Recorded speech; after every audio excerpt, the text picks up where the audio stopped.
sing worthy. And every time we sing holy, we're like the 24 elders around the throne. And the angels are bringing the throne of God into the room. Because the people don't want to see a man. And we don't care about a name. All we want is Jesus. All we want is Jesus. Make room for the King.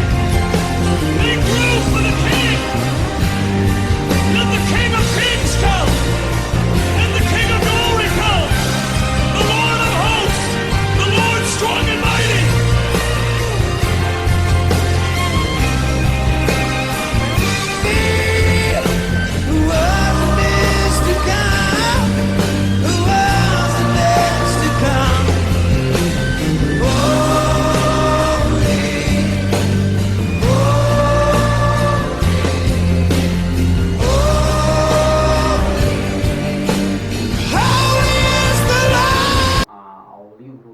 Apóstolos, né, que é o livro histórico. Agora nós vamos entrar aí nas cartas, né, uma introdução sobre as cartas paulinas, né, as cartas gerais, e nós vamos ver agora onde é que vai surgir, por mais que os assuntos sejam assuntos introduzidos dentro do desenvolvimento do livro de Atos, porque é dentro do desenvolvimento do livro de Atos que nós vamos entender como é que vai surgir a questão das epístolas. Como assim, quando eu digo das epístolas, como assim a questão das epístolas? Porque é no crescimento da igreja, tá?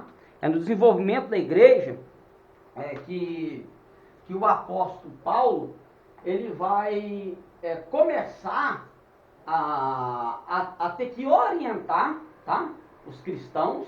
Ele vai ser um dos principais orientadores. Nós até abordamos aí o concílio de Jerusalém, né? Abordamos o primeiro concílio que houve, onde Tiago ele vai tomar a palavra final e ele ali vai dar uma diretriz, tá? Uma diretriz para os gentios, a forma como que os gentios vão ingressar nesse plano de salvação de Deus na pessoa de Cristo e sobre a própria pessoa de Cristo. Então, quando ele coloca aquela diretriz ali para os não-judeus, né, para como é que eles vão ser salvos. Então, aquelas diretrizes ali eles colocam para os não-judeus, e aí quando o apóstolo Paulo e Barnabé vai sair para ter com os irmãos, né, que os conversos que eles, né, ganharam para Cristo, para o reino de Deus, e aí quando eles vão ir ter com esses, eles vão encontrar aqueles judeus que se converteram, creram no Messias, tá? Aceitaram o Messias como Salvador, mas que estão com a mente judaizante ainda. Então, na mente deles, não apenas estar com a pessoa de Cristo não os conduziria à salvação. Eles teriam que crer no Messias, aceitar o Messias, reconhecer o Messias, mas continuar vivendo a guarda de todos os preceitos mosaicos, de toda a lei mosaica, tá? Principalmente a questão que mais se pega, né? A gente tem que entender isso, quando a gente lê as cartas paulinas, principalmente a carta aos Romanos, aos Gálatas, nós vamos ver que a questão ali nada mais é do que preceitos de circuncisão.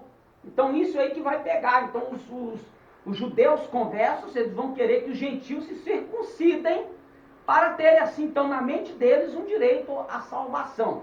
Então, quando o concílio de Jerusalém acontece, Tiago, então, vai colocar uma diretriz para os gentios. Então, os judeus que quiserem continuar na prática da circuncisão, continuassem. E aí nós vamos ver que vai ter a igreja da graça gentílica e a igreja da graça, um termo até meio estranho, mas a igreja da graça também judaica, que é a igreja que crê no Cristo, crê na salvação pela fé, mas ele ainda continua preso nos rudimentos. Então, quando Paulo ele vai agora voltar com Barnabé para visitar esses irmãos, ele vai começar a achar esses tipos de demandas, né? E aí ele precisa resolver essas questões. Então, as cartas, elas são escritas e enviadas para a correção de algumas demandas. E aí vão surgir as questões doutrinárias. Então, as questões doutrinárias, elas nascem aí dessas questões, dessas demandas entre os próprios irmãos, e outras coisas mais vão acontecer, e vão as orientações que o apóstolo Paulo ele vai dar nas suas cartas, e os demais apóstolos, como no caso de Tiago, de Pedro, de João, que nas suas epístolas também terão compêndios doutrinários, compêndios teológicos, isto tudo para conduzir a irmandade, para conduzir a cristandade no caminho da graça, né? No caminho da graça. Então, quando a gente acha aquele termo lá que Paulo diz que da graça tem descaído, eu expliquei isso aqui, eram aqueles judeus, né? Aqueles judaizantes, aqueles cristãos judaizantes, que eles aceitaram a graça de Cristo, começaram a andar naquele caminho da graça, e de repente eles retornaram ao judaísmo.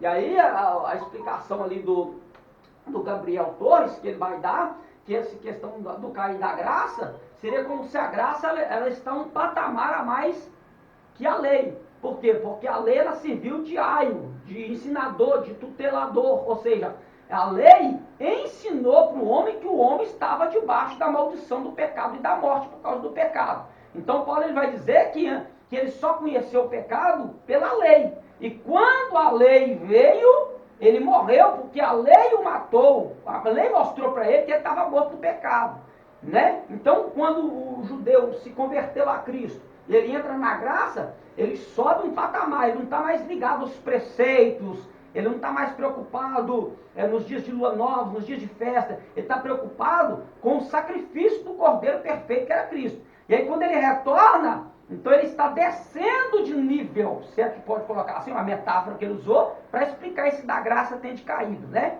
Que ali não tem nada a ver com, claro que muitas pessoas vão pegar isso, né? Não tem nada a ver assim com a pessoa ter a perda de salvação, mas sim da pessoa deixar a graça e voltar à sua prisão, que no caso a graça prende o homem, a graça liberta o homem do pecado, mas a lei prendia o homem no pecado. Aí ele precisaria de sacrifícios, como Cristo ele cumpriu um sacrifício único e perfeito, né? Que o escritor aos Hebreus vai colocar isso muito bem claro, né? Que ele com seu próprio sangue, né? Ele fez a expiação por toda a humanidade do seu próprio sangue, então o sacrifício dele foi perfeito. Então ele vai dizer isso lá no capítulo 6 ou 12, se não me falha a memória aos Romanos, que esses de novo, eles expõem Cristo ao vitupério, ou seja, à vergonha, ao vilipêndio. Por quê? Porque eles provaram, ele vai dizer, eles provaram do dom celestial, do Espírito, da graça, e é impossível os que recaíram serem renovados para a salvação. Então ali ele está falando de uma questão que se a pessoa provou, se a pessoa mesmo foi regenerada, ele não consegue voltar para trás, ele pode pecar, mas ele não volta para trás, ele não muda de patamar, ele continua debaixo da graça, né? Então é isso aí. Então toda essa questão doutrinária, tá? O apóstolo Paulo vai começar a trabalhar, os discípulos vão começar a trabalhar, e aí no crescimento e desenvolvimento da igreja. É por isso que a pessoa, para tomar conta de uma obra de Deus, que nós chamamos obra de Deus, né? Ele tem que ter uma certeza no coração dele, que não é fácil não. Não é coisa fácil de lidar, né? E nós vemos a dificuldade. E aí as dificuldades vão surgir a partir do momento, porque você cuidar de 1 membro, 2 membros, 3 membros, 4 membros, até no máximo uns 10 membros, ó, tá bom demais. Mas a gente não pode parar por aí, porque o reino de Deus tem que crescer, tem que expandir, as almas têm que serem salvas. E à medida que as pessoas vão vindo, elas vão vindo na sua natureza humana, elas vão vindo com os seus pecados, com suas dificuldades, com seus problemas, e elas precisam entender essa mudança de vida. Elas precisam aprender que tem que nascer de novo. Então aí você tem ali, vamos pôr assim, 100 pessoas. Você está com 100 pessoas, cada um com um tipo de pecado, cada um com um tipo de pensamento, cada um com um tipo de temperamento, e cada um com um tipo de caráter. Isso é fato. E aí a pessoa, como é que ele vai fazer? Porque quanto mais a igreja crescer, mais o problema cresce também. Então a pessoa tem que entender isso. Que crescimento de igreja também é crescimento de problema para tratar. Então a graça, ela vem para isso, para nos ajudar a tratar esses problemas. Tem pessoas que A igreja tem 1000, mas não está nem preocupado com o pecado de ninguém, se mudou, se não mudou, se nasceu de novo, se não nasceu de novo. Vamos todo mundo viver no oba-oba. Aí Cristo volta, fica aqueles 1000 ali. E o próprio que ganhou fica ali também. Ih, lascou. Aí a coisa estreitou, né? Então, voltando aqui. Então aí o apóstolo Paulo e os apóstolos Pedro, João e Tiago, e Judas, eles vão trabalhar essas questões doutrinárias, essas questões teológicas e às vezes muitas questões também apologéticas. É um termo aí que você ouviu do Gabriel, né? Do Gabriel, que você acabou de falar aí, que você, eu não tenho, como é que foi aí o termo? Eu não tenho que preocupar em conhecer as heresias. As heresias, eu tenho que preocupar em conhecer a verdade, o fundamento, né? Então eu tenho que preocupar com o original, com a Bíblia. Agora as heresias não tem que ficar preocupado com isso não, porque se eu tenho entendimento doutrinário, entendimento daquilo que Deus quer para a minha vida aqui dentro das Escrituras, o que vier por aí, aqui não vai passar, né? Aqui vai dizer assim, ó, você veio até aqui com o seu argumento, daqui para lá você pode parar, pode voltar para trás, né? Então a Bíblia, a palavra de Deus, ela vem para isso, para nos colocar ali no caminho certo. Louvado seja o nome do nosso Deus. Então vamos aí, carta aos Romanos.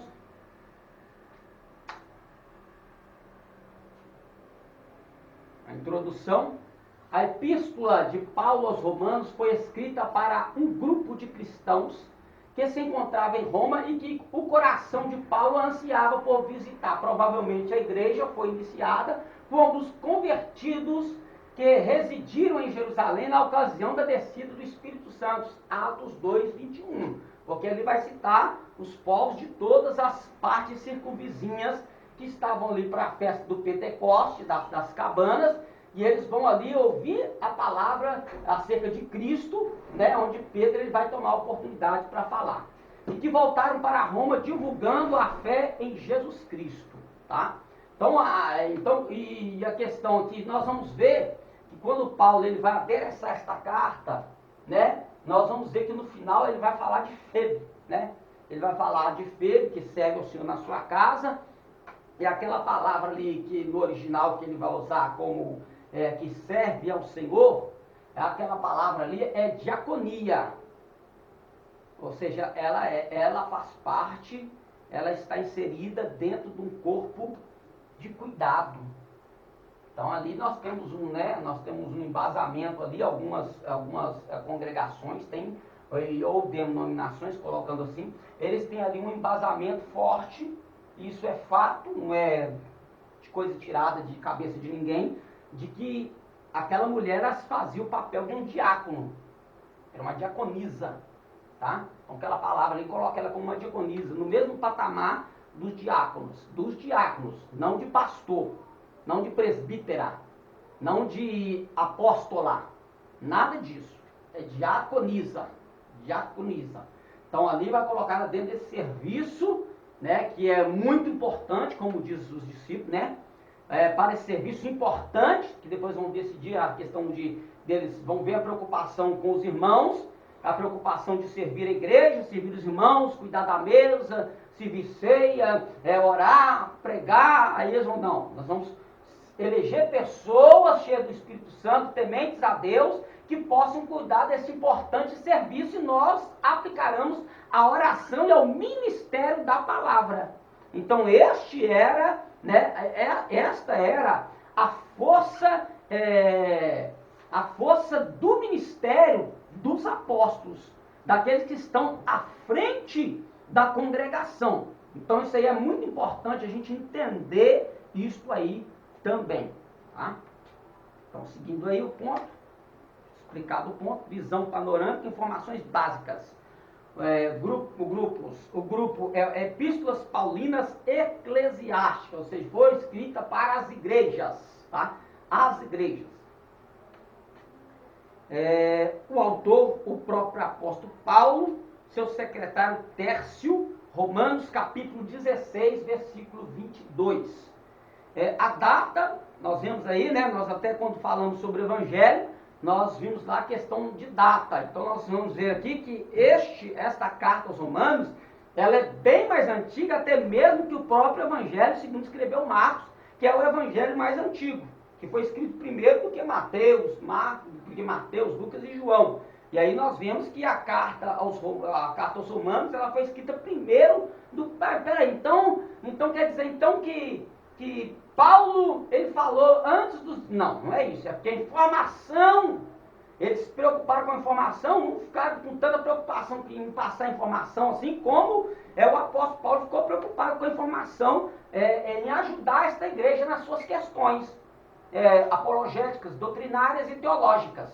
Então ele preocupou antes, aí quando ele escreveu, aí depois os evangelistas preocuparam, vamos escrever, eu vou escrever o que né? Então tem pessoas que têm dificuldade para aceitar, não, mas aqui vem primeiro lá ali de Mateus. Não, é primeiro na ordem que foi colocada, né? Pelos os pais da igreja, no momento dos concílios, vamos tirar esse livro é canônico, esse não é, então coloca o compêndio aí. Nós já até estudamos, quando nós falamos sobre bibliologia, nós vimos lá a sequência, né, em que estão escritas, tanto é que quando a gente vai para a Bíblia hebraica, a ordem que os livros da Bíblia hebraica estão dispostos é totalmente diferente da ordem que o nosso livro do Antigo Testamento está disposto, colocado aqui. Totalmente diferente. Eles têm uma ordem diferente para colocar, né? Então, existe uma Bíblia que chama-se Bíblia cronológica.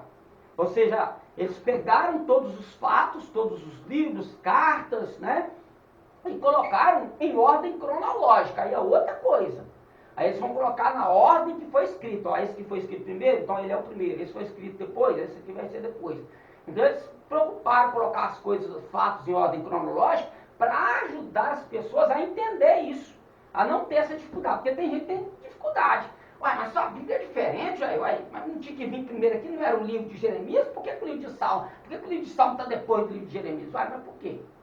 Porque ele está entre os profetas e o livro de Salmo está entre os escritos, né? Entre os poéticos. Então tem gente que tem dificuldade para aceitar isso, né?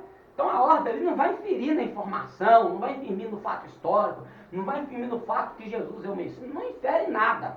Ela ajuda, né? Para quem tem a ordem cronológica de cabeça, é bom, mas ele até consegue acompanhar um raciocínio de como as coisas vão se desenvolvendo, é bom, mas isso não infere em nada. Se está no começo, se está no final, se chegou primeiro, o negócio é chegar. É como arrebatamento, o negócio é chegar. Tem que chegar no arrebatamento. Local em Corinto, a cidade de Corinto, o alvo, judeus, cristãos e gentios. Por isso que muito ele vai tratar aqui dessa questão de salvação, né, de santificação, de justificação, então ele vai de regeneração. Então isso vai ser essas questões teológicas, doutrinárias e apologéticas, elas vão ser trabalhadas por causa desses dois grupos aqui, justamente aquilo que eu expliquei. Os cristãos judeus conversos e os gentios conversos. Aí entra a impasse. Aí vai entrar um impasse. Aí a gente tem que entender. Aí depois em questão de, né, até a doutrina soterológica, né, da salvação, vai entrar aí dentro um dos livros usados nesse critério de soterologia, né, sobre sinergismo e monergismo. Vai surgir, não que esses termos estão aqui, mas a igreja, os pais da igreja vão criar esses métodos de sinergismo e monergismo, e um dos textos, um dos livros trabalhados e tratados com este assunto é o livro de Romanos. É o que mais traz demanda na questão de soterologia, em questão de sinergismo e monergismo. O que é isso, sinergismo? Que a graça de Deus ela é irresistível e que o homem ele não consegue resistir à graça de Deus, então Deus impôs nele, ou seja, o predestinou, o elegeu para ele ir para o céu e elegeu o outro para ir para o inferno. Às vezes está atropelando até a questão da onisciência. Mas aí quando você vai para o monergismo, que já é o ato de que Deus, o homem é salvo pela graça, mas ele pode dizer não. Deus quer salvar, Deus enviou seu filho antes da fundação do mundo. O cordeiro foi morto antes da fundação do mundo, mesmo Deus fazendo isso, sabendo disso, mesmo assim, o homem, ele vai dizer não. Então, nós não somos eleitos segundo o escolher de Deus, simplesmente de você vem, você não vem. Não. Ele escolheu no ato de saber quem rejeitaria e quem abraçaria. Simplesmente nada mais, nada menos que isso. Tão simples de entender assim. Eu acho que na doutrina da predestinação, na onde que eles mais eles falam sobre confusão, é nesse ato de Deus preparar Jesus antes mesmo da fundação do mundo. Para mim é um ato onde que eles mais fazem confusão.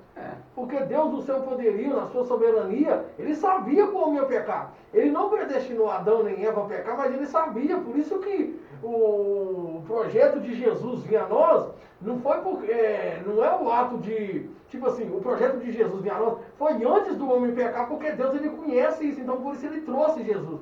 Ele preparou Jesus, porque a Bíblia toda ela fala de regeneração, de Deus querendo a todo tempo ter um contato com a sua criatura. Então, é o ato, é um ponto assim, que eu vejo, que eles mais... Mas essa questão a gente nem chegou no versículo ainda, já está.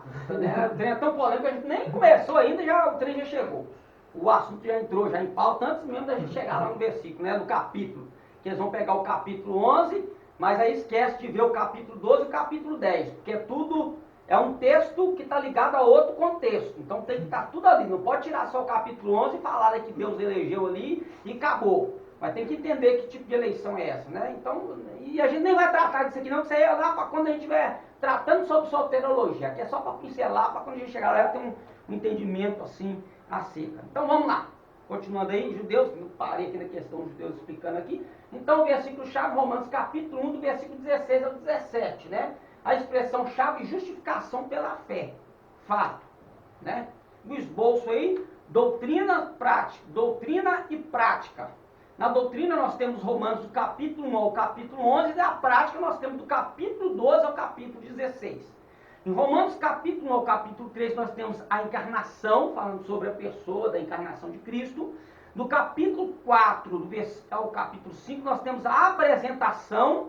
Do capítulo 6 ao capítulo 8 nós temos a oposição. Do capítulo 9 ao capítulo 11 nós temos a eleição. E na prática, de capítulo 12 a 16, nós temos em Romanos 12 a 15 a aplicação. E Romanos 16 nós temos a saudação. É um esboço claro aí. Romanos, em uma sentença, a doutrina cristã apresentada de maneira sistemática para a igreja em Roma. Carne e espírito, sentidos da palavra carne em Romanos, sentido da palavra espírito em Romanos, implicações da morada e da operação do Espírito Santo no cristão. Então, quando a gente chega no capítulo 8, a gente vai ver essa questão lá de aquele que está em Cristo Jesus, nova criatura, essas coisas, né? Nós vamos ver lá, perdão, estou misturando o texto aqui, né? Ele vai dizer que aquele que está em Cristo, ele não sofre a condenação, mas quando a gente... Aí entra também a questão de material. Material, qual material? O material é aquele que a gente estudou sobre bibliologia, sobre canonicidade e sobre os materiais usados, que vão ser os livros que são da classe que tem mais, da classe que tem menos. Nós explicamos essa questão de a escritura ser achada, e aí vai vir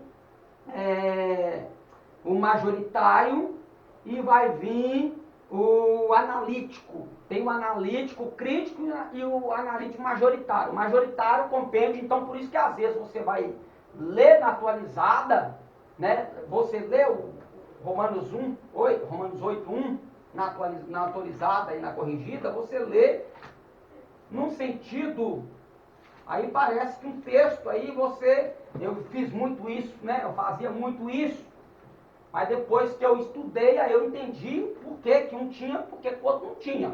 Porque eu até falava, né? Tirou, não é que tirou, é porque não tinha. Do compêndio que foi tirado, não tinha a parte B do versículo, né? Mas e aí, como é que eu resolvo essa questão? Se o contexto vai casar, combinar com aquilo que está sendo dito. Aí eu vou ler aqui, ó. Essa aqui é a nova tradução na linguagem de hoje. Não vai fugir muito da atualizada, não. Talvez o sentido seja até mais...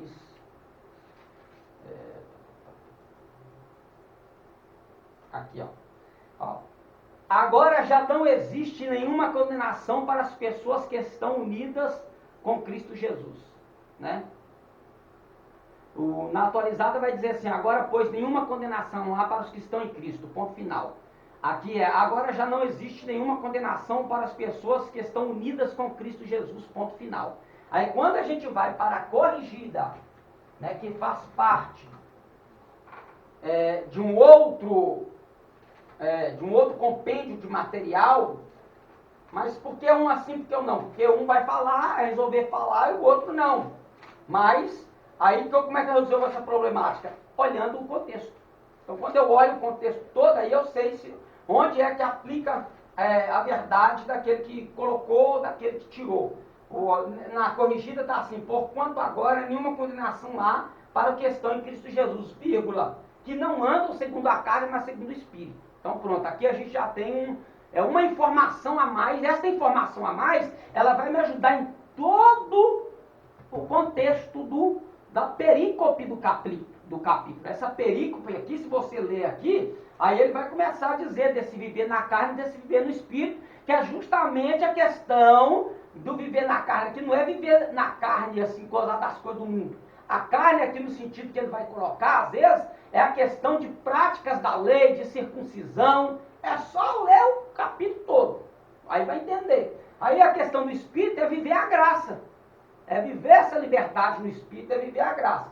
Aí ele continua assim, ó, porque a lei do Espírito de vida em Cristo Jesus me livrou da lei do pecado e da morte, porque o que é impossível a lei, visto como eu estava enferma pela carne, Deus enviou seu Filho em semelhança da carne do pecado, pelo pecado, condenou o pecado na carne, para que a justiça da lei se cumprisse em nós, que não andamos segundo a carne, mas segundo o Espírito. Resolveu o problema todo. Então tá aí. Então aqui nós sabemos que a corrigida, ela está dentro do majoritário, ela está concordando a parte B do versículo 1, que não tem na atualizada, não tem na NVI, não tem qual que é essa aqui? Como é que é? NTLH, que é a nova tradução na linguagem de hoje. Então a parte B do versículo do capítulo, a parte B do versículo 1 do capítulo 8, que não tem nessas outras duas traduções, elas vão deixar uma lacuna. Essa lacuna é preenchida pela corrigida, que dá o sentido, nenhuma condenação há para aqueles que estão em Cristo Jesus. Se eu paro por aí o versículo, se eu paro por aí o texto, então eu digo que na pessoa de Cristo, eu sou livre para fazer tudo quanto eu quero. Seja ela no preceito da lei, seja ela na vontade da minha carne. Não.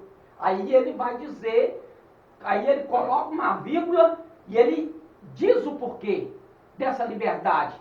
É não viver na carne, mas no Espírito. Aí ele resolve toda a problemática. E aí quando nós vamos para o versículo 4, aí ele termina com esse assunto dizendo, para que a justiça da lei se cumprisse em nós, que não andamos segundo a carne, mas segundo o Espírito. Pronto. Não tem dificuldade nenhuma de entender porque um tem, porque o outro não tem, mas quando você pega o contexto, você entende essa ação da graça aqui, que é o que esse significado de carne, graça, carne e espírito ali que a gente ressaltou aqui na imagem que outrora passamos ali. Então, lei, significado de lei. Para que a lei foi dada? Depravação do homem à ira de Deus. Ponto A. Romanos revela a condição depravada dos seres humanos. Ou seja, quando a gente fala condição depravada, hoje essa palavra depravação, ela tem um outro sentido.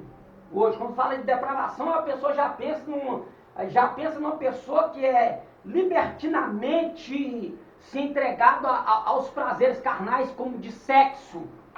Fulano é depravado, aí já pensa naquela pessoa que é... Deixa eu ver se eu lembro o nome da palavra que é... Devassa. Não, tem uma outra palavra. Devassa também, mas tem uma outra palavra mais educada, né? Tem uma palavra mais educada que é até uma palavra dentro da medicina usada. Eu esqueci aqui o termo da palavra aqui. Não vem ao caso, não. Então essa palavra aqui, ela mudou de sentido. Quando aqui fala de depravação do homem, está falando na depravação no sentido de que o homem é, em sua essência, pecador. O homem na carne, ele é pecador, não há justiça no homem. Ele pode ser uma pessoa justa na sociedade, porque a sociedade ela tem uma maneira de enxergar justo. Mas Deus tem outra maneira de enxergar o justo. Na sociedade, justo é a pessoa que só não rouba, não mata, não passa ninguém para trás. Ele pode talvez até atrair a mulher dele, escondido, ninguém vendo. Mas as outras sociedades, ele fazendo as outras coisas, cumprindo o seu papel civil, ele é justo. Mas aí quando Deus olha para nós, ele não vê em nós justiça. Ele não vê em nós justiça. Ele vê o pecado. Mas aí é que vai entrar a graça. Então essa depravação aqui é uma também questão teológica e doutrinária e também apologética da questão da depravação total do homem. Então não vou nem entrar muito em tema, senão a gente vai começar aquele assunto de novo. Vou pular isso aí. Então depravação no sentido aqui é esse, de que o homem é pecador. Tá? Pecador. E a ira de Deus. Romanos revela a condição depravada dos seres humanos. Ponto B. Romanos revela a ira de Deus contra a humanidade. Romanos 1, 18, 32. Aí nós temos aqui o esquema, o homem e Deus. Né? O homem e Deus. E a imagem está invertida no Facebook, mas não tem problema não. No homem, nós temos, mudaram a glória de Deus, do capítulo 1, versículo 22, 23, ação do homem. Mudaram a verdade de Deus, versículo 25 do capítulo 1, versículo 28, desprezaram o conhecimento de Deus. Questão a Deus. Deus os entregou à imundícia, versículo 24. Vamos entender esse negócio aqui de entregou. Porque quando a gente lê no português entregar, é você fazer isso aqui, ó. Eu pego esta Bíblia e te entrego. Espera aí, mas entregar é devolver o que é seu. Eu peguei emprestado, eu vou te devolver, eu vou te entregar. Agora, dar é outro sentido, é meu e eu te dou. É diferente, eu estou dando para você o que é meu. Entregar não, estou pegando e colocando nas suas mãos. Aí quando a gente pega esse sentido de que Deus não entregou as suas paixões infames, então a gente tem que entender que entregar é esse. Será que Deus simplesmente falou assim, não, quer saber? Eu vou entregar a vocês. Tem um sentido aqui, que eu até peguei a palavra aqui no grego, para a gente entender esse entregar de Deus. Versículo 24. Quer ver?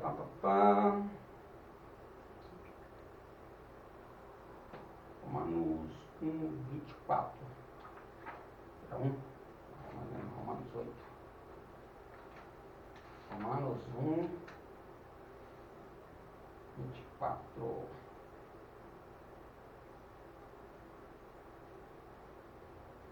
Tá assim, ó. Dio paredoken autus, por isto entregou os mesmos. Mas quando você pega essa palavra paradoken, esta palavra paradoken, você tem que procurar a raiz da palavra para entender como é que Deus entregou. Será que Deus falou assim, eu vou te entregar, eu estou pegando o que é seu e estou te devolvendo? Ela tem um sentido, eu olhei aqui na raiz da palavra, aqui no dicionário grego, a raiz desta palavra paradoken aqui, deixa eu pegar aqui, ó, versículo 24, para a gente entender esse entregar, paradoken,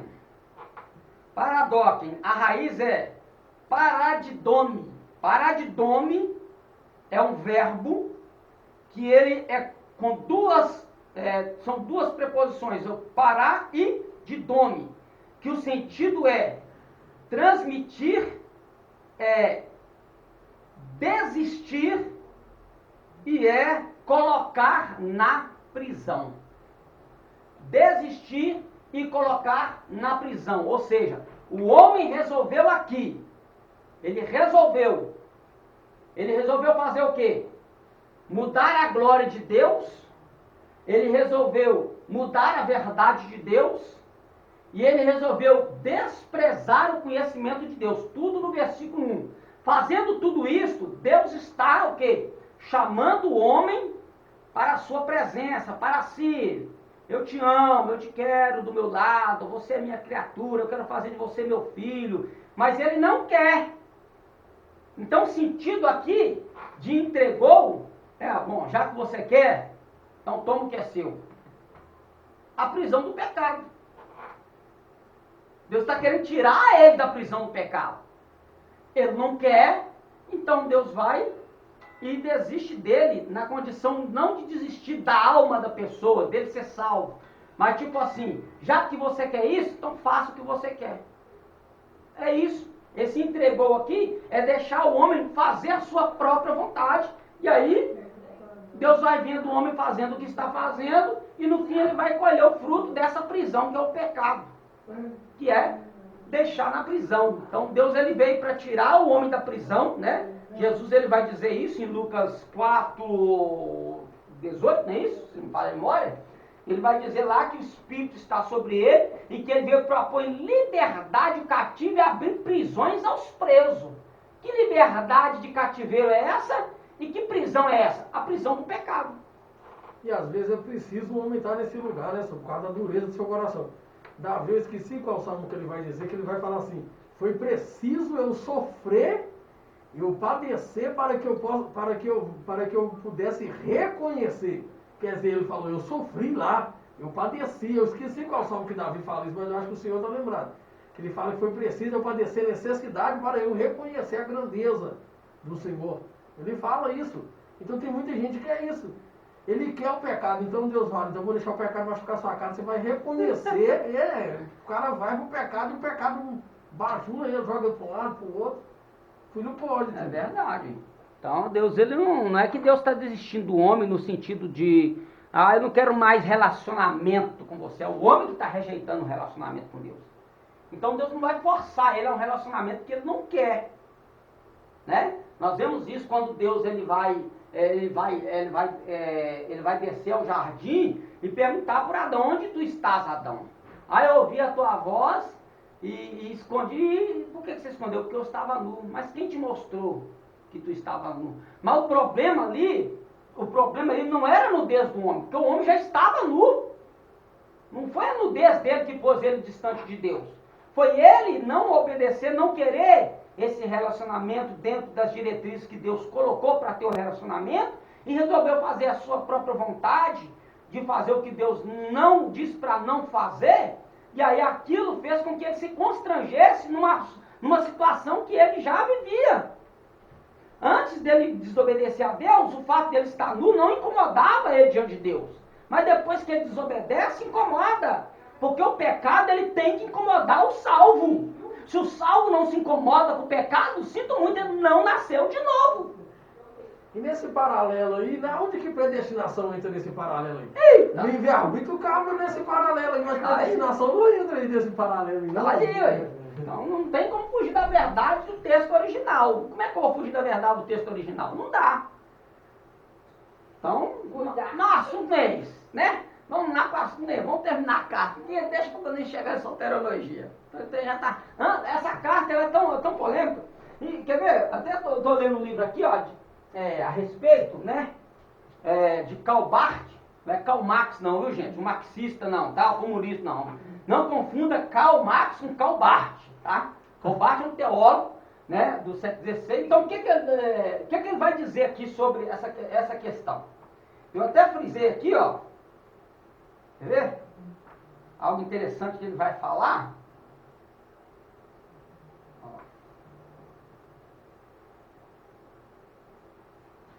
Aqui, ó. Olha o que ele vai falar.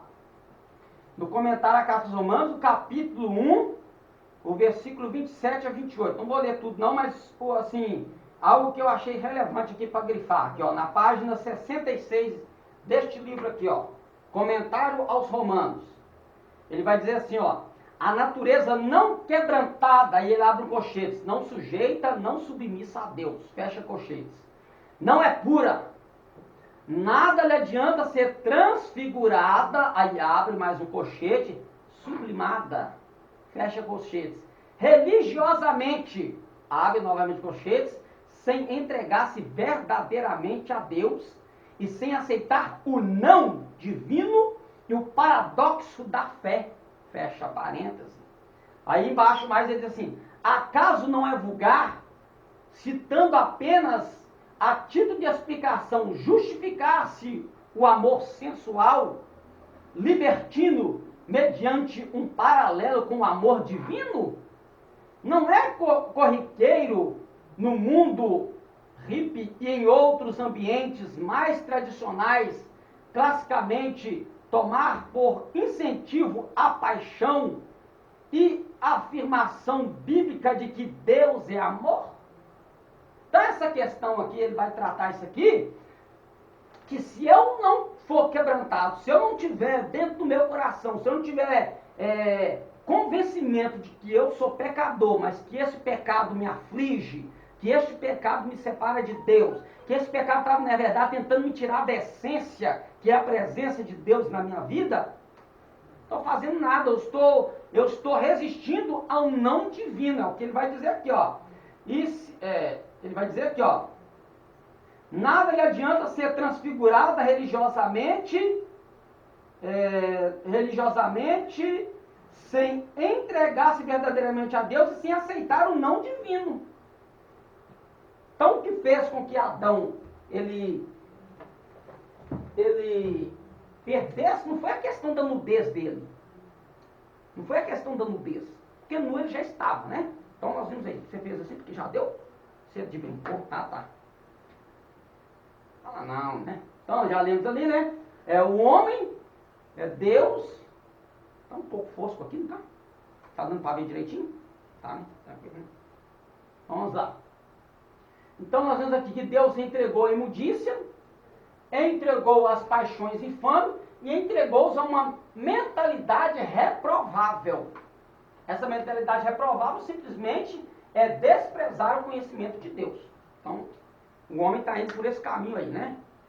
Vamos lá. Ah, tá. Deu descanso de terra. Temas teológicos, doutrina da salvação, ponto A, justificação, ponto B, santificação e ponto C, glorificação. Vamos entender isso em termos de presente, passado e futuro, tá?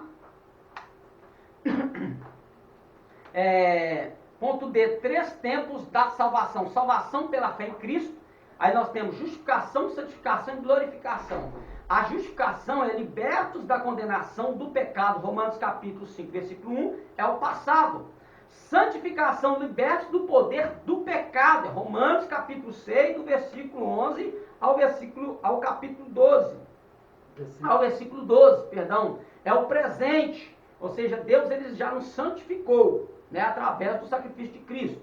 É o presente. E esta glorificação é libertos da presença do pecado, Romanos 8, 18, que é o futuro. É o futuro, né? E o que nós temos ali em Romanos 8, 8? Romanos 8, 18, aí nós vamos ver ele dizendo assim, ó. Porque para mim tenho por certo que as aflições deste tempo presente não são para comparar com a glória que em nós há de ser revelada. Ele está falando o quê? Do momento, ele está falando que essa glória vai se manifestar aqui agora, no momento que ele é pecador, ele está sujeito. O próprio apóstolo Paulo, ele entende esse tipo de coisa, porque ele vai dizer que o bem que ele quer fazer, ele não faz, mas o mal que ele não quer fazer, esse ele faz. Então, quando ele diz isso aqui, ele está falando, ó, eu posso até estar fazendo o que eu não quero aqui, mas eu estou querendo não fazer este mal, estou fazendo por causa da natureza do pecado que habita em mim, mas vai chegar um dia que esse pecado não vai mais me encarar. E aí ele vai dizer o quê? Que esta glória vai se revelar aonde? Na glorificação dos santos, na presença de Cristo. E a maior aflição, porque ele está falando dessa luta. Desde o capítulo 7 ele está falando disso. Dessa luta, e ele vai entrar no capítulo 9, entrar no capítulo 9 também nós falamos disso um pouco. Então ele traz no capítulo 9, não, até no final do capítulo 18 mesmo. E o que ele está falando nesse versículo 18 é isso aí.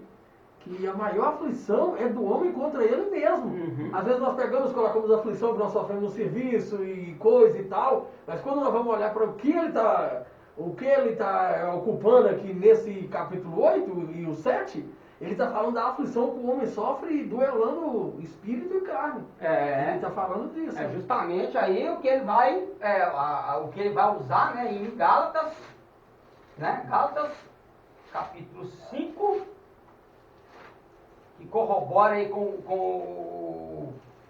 o próprio pensamento, né?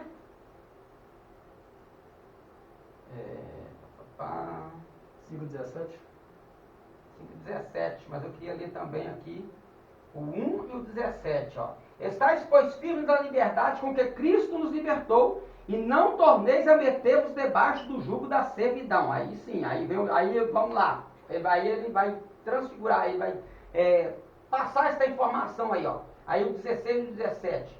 Digo, porém, andai em espírito e não cumprireis as concupiscências da carne, porque a carne cobiça contra o espírito, e o espírito contra a carne, e estes opõem-se um ao outro para que não façais o que quereis.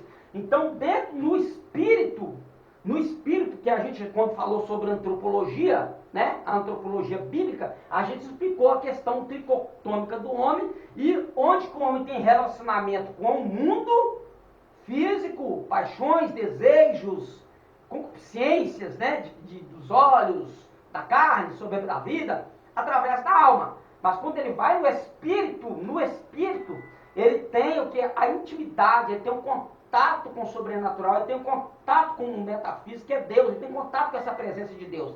E aí ele vive essa vida de luta entre espírito e carne. Entre espírito e carne. Então essa luta é latente na vida do ser humano. Ele pode estar em Cristo, mas ele vai viver esta luta. Ele pode ser uma pessoa que ele pode ser ilibado em todo o seu comportamento, tem um comportamento ilibadíssimo, que não acuse de nada, mas mesmo no interior dele ainda tem essa guerra, essa luta entre a carne e o espírito. Ele pode ser uma pessoa piedosa. O que é ser piedoso no contexto bíblico? É ser uma pessoa que foge da aparência do pecado, ele repugna o pecado, mas o pecado está lá dentro dele, a carne está lá dentro dele dizendo, faz, eu quero, vamos. Então ele vive essa guerra. Eita, Deus de poder! E nessa guerra só vai viver se alimentar o espírito. Então alimentei o espírito. Como é que eu alimento o espírito? Não é questão de dar comida para o espírito. Isso é uma força, é uma metáfora que a gente usa para explicar de você ter uma vida de comunhão com Deus, independentemente da sua condição de pecador. A condição de ser pecador não nos pode afastar da presença de Deus. Se eu, na minha condição de pecador, eu me afasto da presença de Deus, o pecado me abraça como uma fera, e o pecado me domina e me devora. Mas eu, como pecador, entendo que há um Deus, que mesmo sendo eu pecador, enviou seu Filho para morrer por causa dos meus pecados, pagar um preço que eu não tinha condição nenhuma, que nós até falamos lá do Salmo 111, versículo 9, eu acho que é isso mesmo, nós vemos lá, redenção, enviou Deus ao seu povo, santo e tremendo é o seu nome, e que aquela palavra redenção, ela quer dizer comprado no mercado de escravo. Nós éramos escravos, mas ele foi lá e pagou o preço. E aí Pedro vai entender isso na sua carta, quando ele vai dizer que nós não fomos comprados com ouro, nem com prata, nem com coisas corruptíveis dessa vida, mas com o precioso sangue de Cristo, como o de um cordeiro imaculado e incontaminado. Aleluia! Então a minha condição de pecador tem que me fazer correr para os pés de diante de Deus. Eu sou pecador, eu preciso de ti, Deus. Tenha misericórdia de mim. Eu nada sou, Senhor. Então, é aí, né, a nossa condição de pecador tem que nos levar para a presença de Deus, correr para ela. Não é, ai, pequei e me afastei, não. Pequei e vou ficar longe de Deus. O erro de Adão, pequei e vou ficar longe, vou esconder nada. É correr para os pés dele. Aleluia. Glória a Jesus. Coisa gostosa, hein? Vamos lá. Doutrina da salvação, conclusões. Aí, né, Paulo ele vai cantar um hino, porque a gente canta, não é? Porque dele, por ele, para ele são todas as coisas. Então, aí, o que Paulo está querendo dizer com isso? Aí nós temos aí princípio, início, meio e fim, porque dele é o início, ele é o autor de todas as coisas. Por meio dele, meio, está no meio, ele é o agente de todas as coisas. Para ele é o fim, ele é o alvo de todas as coisas. Então ele é o autor de todas as coisas, é o agente de todas as coisas e ele é o alvo de todas as coisas. Ele, pois, a glória eternamente. Amém. Aplicações práticas da epístola. A graça salvadora de Deus reinou em meio ao pecado. Romanos capítulo 5, versículo 21. Mas isto não implica a permanência do crente salvo e justificado no pecado. A minha questão de ser um pecador e saber que eu falhei, não me faz o quê? Estagnar e parar naquela falha. Não. Eu sigo para o alvo. Prossigo para o alvo, esquecendo das coisas que para trás ficam, prossigo para o alvo, pelo prêmio da soberana vocação em Cristo Jesus. Por quê? Por causa da graça, a fim de que esta graça se manifeste ainda mais. Romanos capítulo 6, versículo 1 e 2. Faz-se necessário aplicar a discussão teológica, e a gente não vai entrar no mérito, que vai estudar outra coisa, da epístola uma atitude prática em face da vida cristã. Sem dúvida, esse era o propósito de Paulo. Vejamos como é interessante a dobradiça do livro, do capítulo 12, versículo 1 e 2. Aí a gente já até explicou isso aqui também, falando da forma de culto cristão, né? Ou seja, como a igreja ela cultua, e ela faz uma sombra de como era o culto da sinagoga, e a igreja faz a mesma liturgia, mas quando Paulo vai usar isso em forma metafórica, mostrando a vida de comportamento do cristão, ele vai colocar a palavra metanoia, a mudança de pensamento, a renovação da mente, ou seja, a mudança do homem interior, que é metanoia, ligando a doutrina de Romanos 1,11 com a prática de Romanos 12,16. Aplicação prática da epístola, doutrina, dobradiça e prática. A doutrina, justificação, santificação, glorificação, passada e futura, Romanos 8,18 nós lemos. Na dobradiça nós temos Romanos, capítulo de número 12, versículos 1 e 2. Apresentação, não conformação, transformação. Na apresentação nós temos de Romanos capítulo 12, 16, nós temos apresentai os vossos corpos por sacrifício. Não conformação, não vos conformeis com este século. Eu já acabei de dizer aqui, esta palavra conformar aqui, no grego, dentro do original ali, é metanoia, que é mudança de homem interior, mudança de pensamento. Eu pensava, ainda que eu tenha dentro de mim a velha natureza, porque Paulo ele vai dizer isso sobre o velho homem e a nova criatura, isso é fato, né? Que a gente crucifica o velho homem com seus feitos, mas ele está crucificado, mas ele não foi colocado na sepultura. Qualquer momento ele quer, opa, tô aí, hein? Tô voltando à vida, hein? Vou ressuscitar.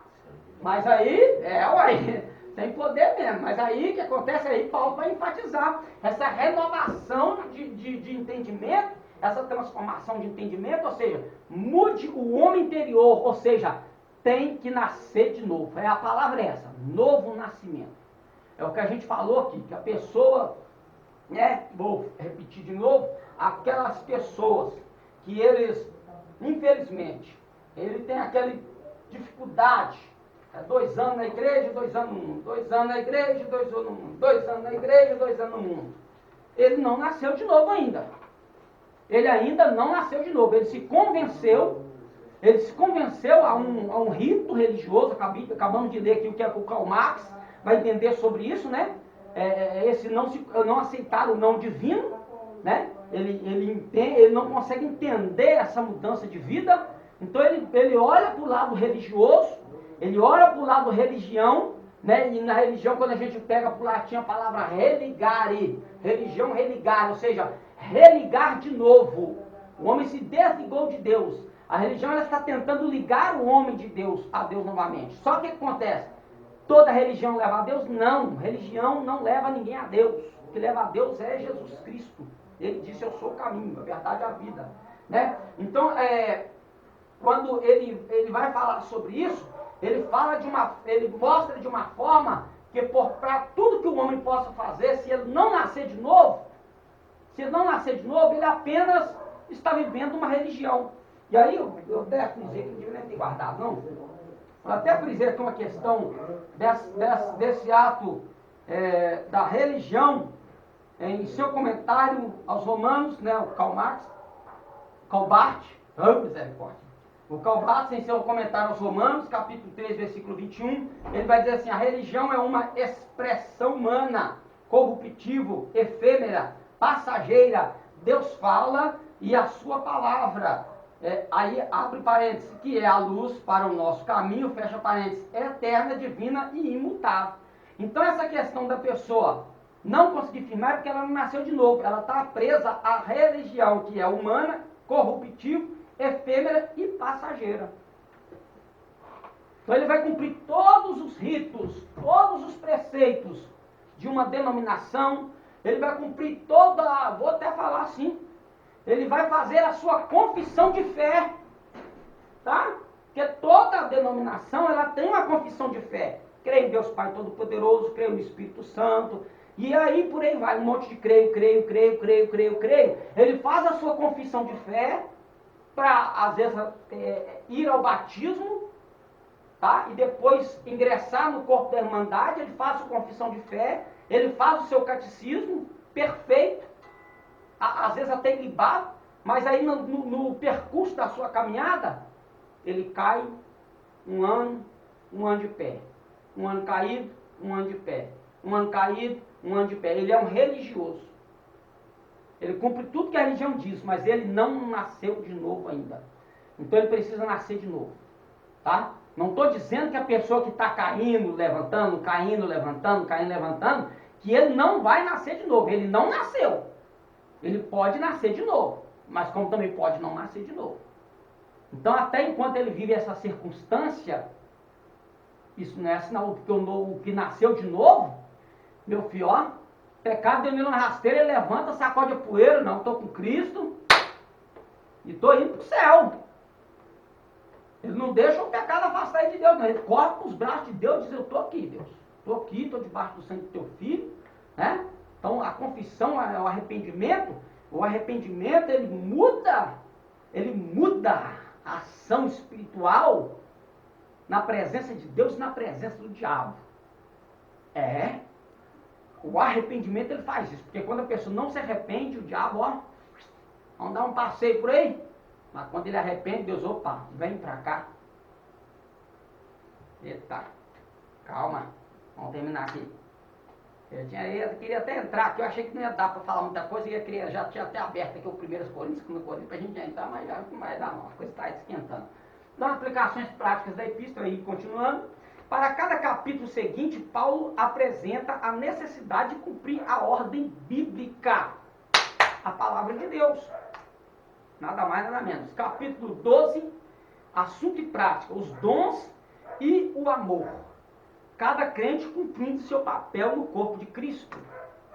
Romanos 13, autoridade, submissão às autoridades constituídas por Deus. Aí, o que muita gente tem dificuldade, tá? Aqui, ó. Eu ouvi um pastor dizer algo tremendo, assim, simples, mas tremendo. Que pastor só cuida de ovelha que quer ser cuidada. Pastor só tira carrapicho de ovelha que se deixa tirar o carrapicho. Pastor só é pastor de ovelha que se deixa pastorear. E tem muita gente que não cumpre nada disso. Ele tem dificuldade em ser submisso a autoridades constituídas por Deus. Ele consegue ser submisso ao prefeito, ao governador, ao presidente, ao patrão da empresa. Não estou dizendo que ele não tem que ser, ele tem que ser, mas ele consegue, o homem assim, nessa posição social, ele consegue ser, bater continência para essas autoridades. Mas quando vai para a autoridade espiritual constituída por Deus, ele fala, rapaz, ele não manda na minha vida não. Quem manda na minha vida sou eu. Quem manda na minha vida sou eu, faço o que eu quero. Deus não está nem aí com isso. Então ele tem dificuldade com autoridade. Então crente que não consegue ser submisso é um crente que não consegue firmar. Crente que hoje está aqui, hoje está ali, amanhã está lá, amanhã está colado, não sei o quê, papapá, popopô, ppp. Ele tem essa dificuldade, com a autoridade. Ah, eu não gostei daquela igreja. Não, você não gostou daquele pastor. Não foi da igreja. Senão você não tinha nem entrado lá. O resumo de tudo é o que Jesus falou em João 8:32, para nós resumir. Porque, olha, irmão, é a verdade, senhor. Eu estava vendo esse negócio sobre autoridade, e aí, pela bondade do Senhor, eu estava vendo, nós já está bem tarde aqui.